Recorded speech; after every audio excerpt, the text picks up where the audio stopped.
Hello, everyone. Thank you all for joining in. My name is Rose Timbang. I am a senior instructional designer at Team Rubicon, and I want to take you on a journey of how purpose-driven learning has transformed our organization and volunteer base into an unstoppable force of change.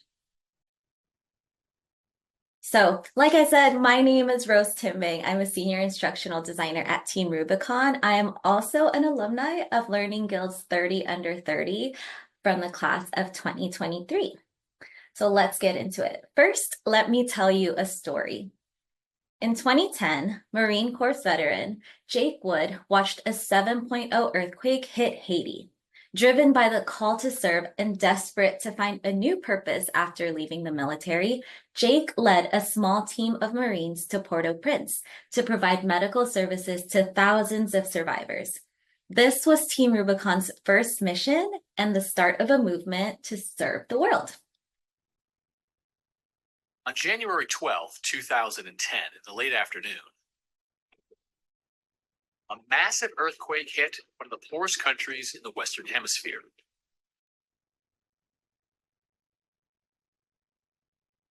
A major disaster may be unfolding right now in Haiti, hit today by a powerful earthquake. I'm watching this disaster unfold and feel an urge to help. I'm drawing parallel between what I'm seeing on the ground and the experiences that I had in Iraq and Afghanistan. Jake Wood had been out of the Marines for just 60 days. I looked at my girlfriend, who's now my wife, and I said, I think I should go down there. And so I started calling Marines that I'd served with. And we ended up getting a team together. There were 4 of us, 3 veterans and a firefighter. What they didn't know at the time is that this small squad of volunteers would grow to over 100,000. The mentality was, let's get down there, help as many people as we can for as long as we can, and then come home intact. The first hurdle was actually getting into Haiti. With the airport out of business, their only option was to fly into the Dominican Republic and cross the mountains. Right before we actually left to fly to the Dominican Republic, we made this decision that, hey, we should name this operation, a very military thing to do. For his team, crossing into Haiti reminded them of a first century BC point of no return faced by Julius Caesar. We fell upon this idea of the story of Julius Caesar crossing the Rubicon. We said, hey, if we can get across the border, there's nothing that's going to stop us. And so, we said, okay, it's Operation Rubicon. And then kind of pivoted and said, no, come on, there's just the 4 of us. Just call it Team Rubicon. That's it.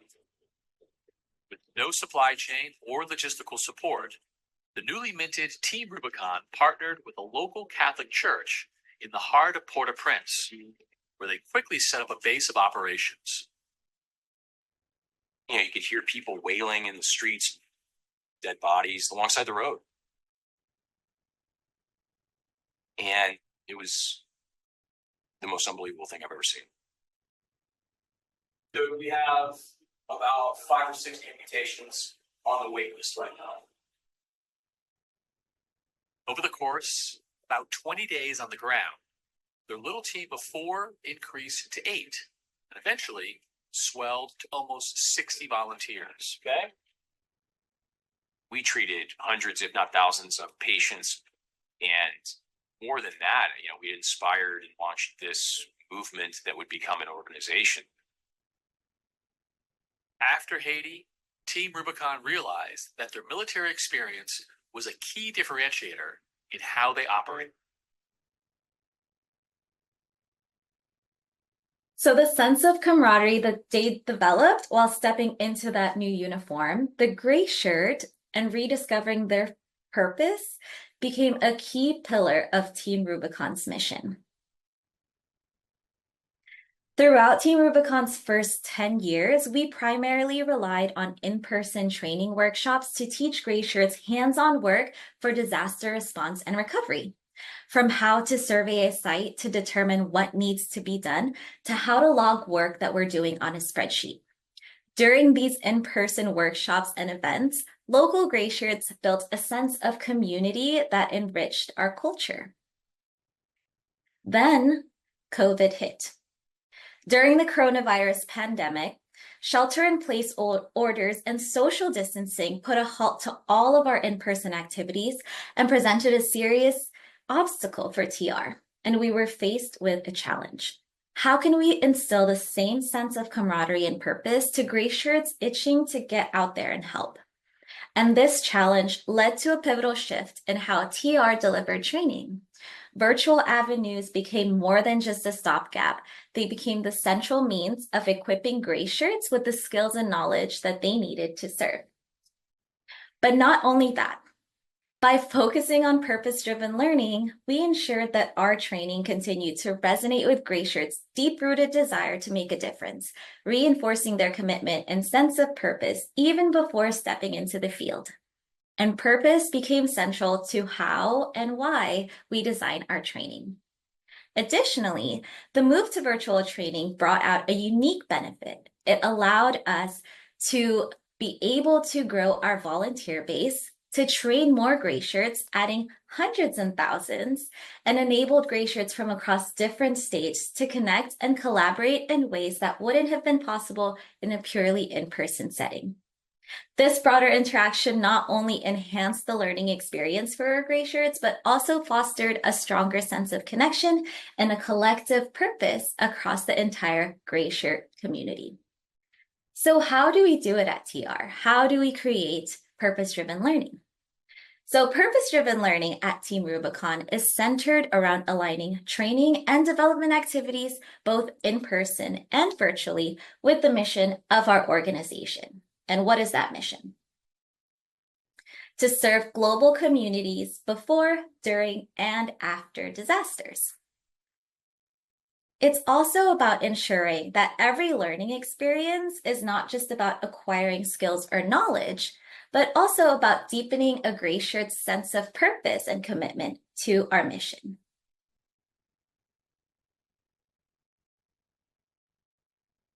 But what's unique about purpose-driven learning in disaster response work?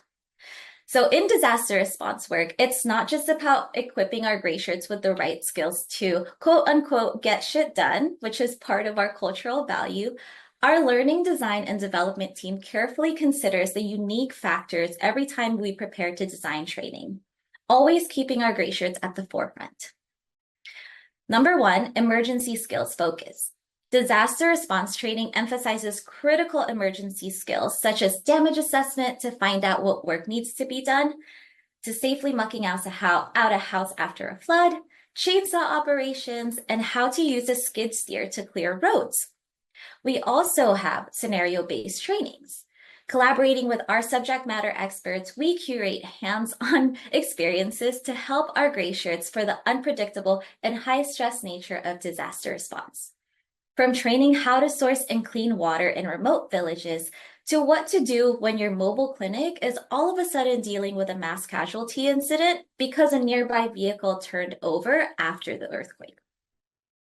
We also emphasize problem solving and flexibility and emphasize the importance of being adaptable and ready to respond to various situations, including training modules on decision-making under pressure and just-in-time training for when an operation spins up at the last minute. The trainings that we design foster a sense of teamwork and community support. Our first cultural value, mission first, gray shirt always, instills that we are better together, period. And when we play to each other's strengths, we are a force to be reckoned with. We also recognize the emotional and physical challenges of disaster response, so much so that change our socks or take care of yourself is instilled in our culture. To complement this, we've designed training in collaboration with our SMEs to prepare gray shirts to manage stress and the emotional challenges that they might face in the field. We also collaborate with our volunteer management team to create resources on post-deployment blues and conflict de-escalation. But what are the gray shirts' first steps? Let's talk about our gray shirts' first touch point with training during our volunteer onboarding. So one of the first steps in a gray shirt's journey is our onboarding training, TR 101, Step into the Gray, which received its very first refresh this year since its inception. While old TR instilled a sense of badassery and be there or be square mentality, the ultimate goal of the revamped TR 101 is to shift the mindset from individualism to collectivism. From as simple as changing the language and tone to be more inclusive, to providing stories from the field, reflection points, and a better learning experience overall, we guide learners on a journey from you to us. This training emphasizes that every gray shirt is a part of something much larger and that we're all built to serve. Now I'd like to give you a glimpse into how we incorporate purpose-driven learning into TR 101. So let's watch a video featuring some of our gray shirts sharing their whys, their personal motivations that drive them to volunteer with Team Rubicon.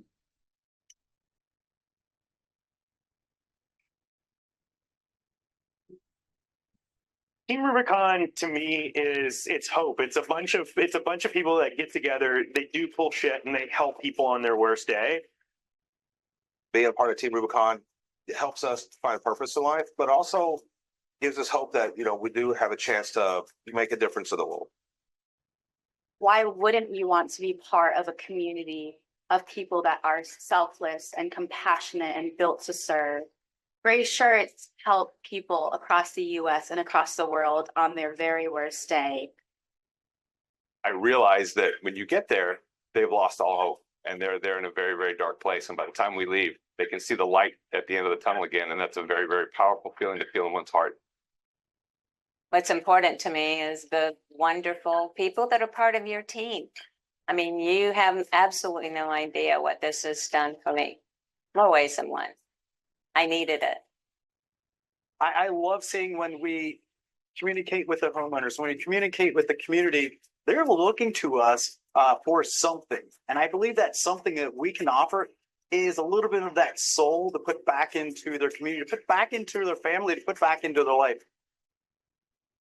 Team Rubicon is the organization you want to get into if you're ready to start serving your community and making a change. All right. So let's dive deeper into TR 101. How did we ensure that our gray shirts' first training was purposeful and motivate them to come back for more? So number one, inclusive language and tone. The change in language and tone ensures that every gray shirt, regardless of their background, feels welcomed from the moment they start the training. This inclusive approach is crucial in building a strong foundation and essential for fostering a sense of purpose. Connecting with the mission. By incorporating stories from the field, the training allows gray shirts to see firsthand how their efforts contribute to real-world outcomes. These stories make the training content more relatable and meaningful, helping our volunteers to understand the impact that they can have once they're out there on the field. Encouraging personal goals and connection. Reflection points are strategically placed throughout the course to give learners the opportunity to pause and consider how their values and experiences align with Team Rubicon's mission.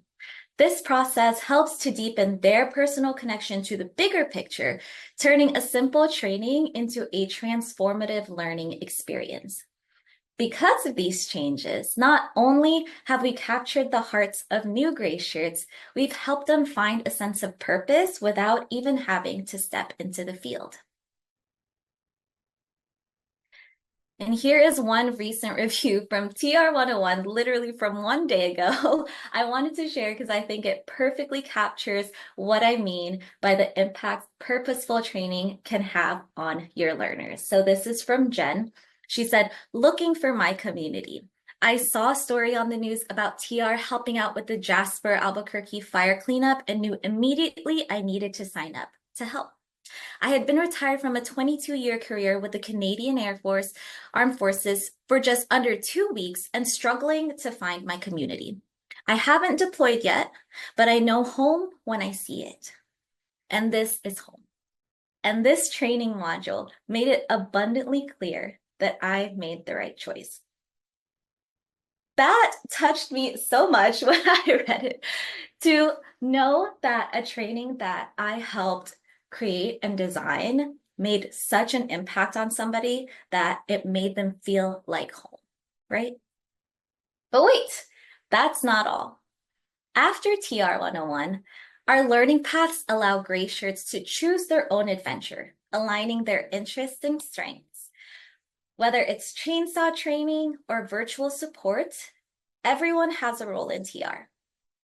Purposeful training has allowed us to upskill our volunteer base while enhancing the gray shirt experience. This approach not only improves the quality of our services, but also allows us to help more people efficiently. For me, as someone whose why is to help people safely return to their homes after a disaster, I wanted to equip myself personally with the skills that not only interested me, but also would be critical when a disaster strikes.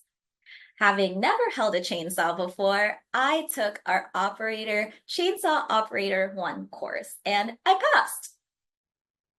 Thanks to that training, equipping me with the technical skills that I needed to operate a chainsaw safely, I'm closer than ever to fulfilling a purpose and helping people safely return to their homes after a disaster. At Team Rubicon, we harness the power of purpose-driven learning to align our gray shirts' personal motivations with our mission. This approach ensures that every gray shirt, regardless of their background, is not only equipped with the necessary skills, but also deeply connected to the impact that they are making. By fostering a sense of purpose and belonging, we empower our gray shirts to become resilient and compassionate leaders who are ready to, quote unquote, get shit done. Now, I know this might be a little hard, but I want you all to take a moment to think about your current or past project that you work on, and what's one thing that you can do, could have done, or maybe you're already doing to lean into purpose-driven learning. If you feel like sharing, please feel free to drop it in that little Q&A section. I would really, really love to know. Otherwise, I'll leave you with this. I challenge you to lean into purposeful learning into your own designs. Align your learners' personal motivations with your organization's mission and vision. Share real-life stories and case studies to help learners see the impact of their efforts, and let your learners choose their own paths that align with their interests and strengths. Let's build a culture where learning is thoughtful and meaningful, not just a check in the box, and empower every individual to find their sense of purpose through learning. Thank you. Now, I do see some questions in the chat, so let me read through them. But if you're interested in learning more about Team Rubicon, you can visit our website at teamrubiconusa.org. All right, so I see a couple questions.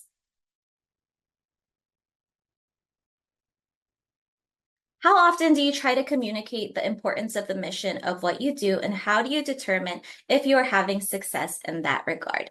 Great question. So we try to communicate the importance of the mission and what we do in every single instance that we can. And we also work together with our measurement and evaluation team to gather feedback from gray shirts on what we can do to improve our trainings, what they want to see offered in the future, and how effective our current trainings are in relation to what they're actually doing out in the field.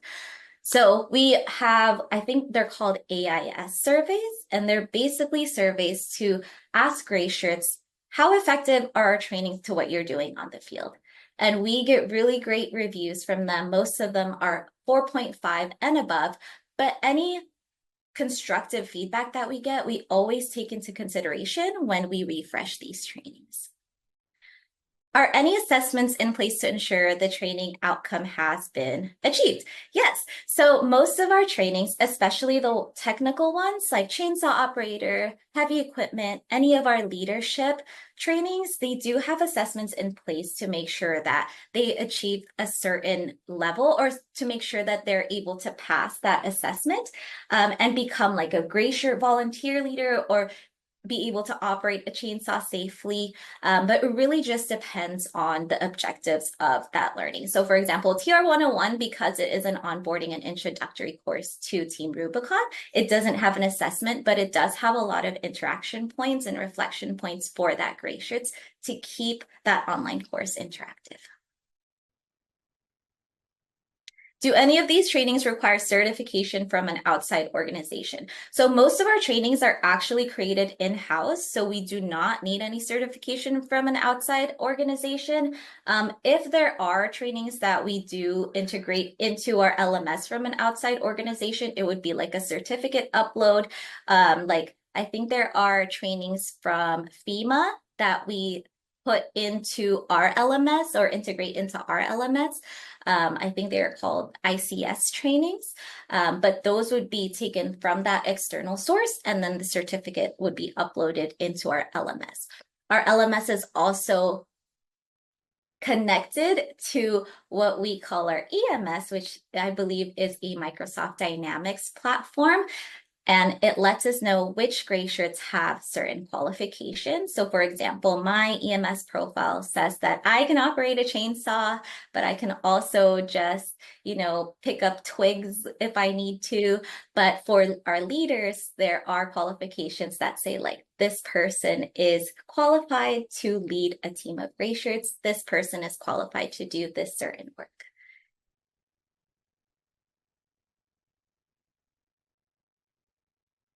What is my favorite aspect of my job? I think I am very, very lucky to work in a nonprofit organization where everybody is so motivated and so driven by our mission and our culture that they want to learn. So being able to curate training for people who want to learn is really, really special and is my favorite aspect of my job.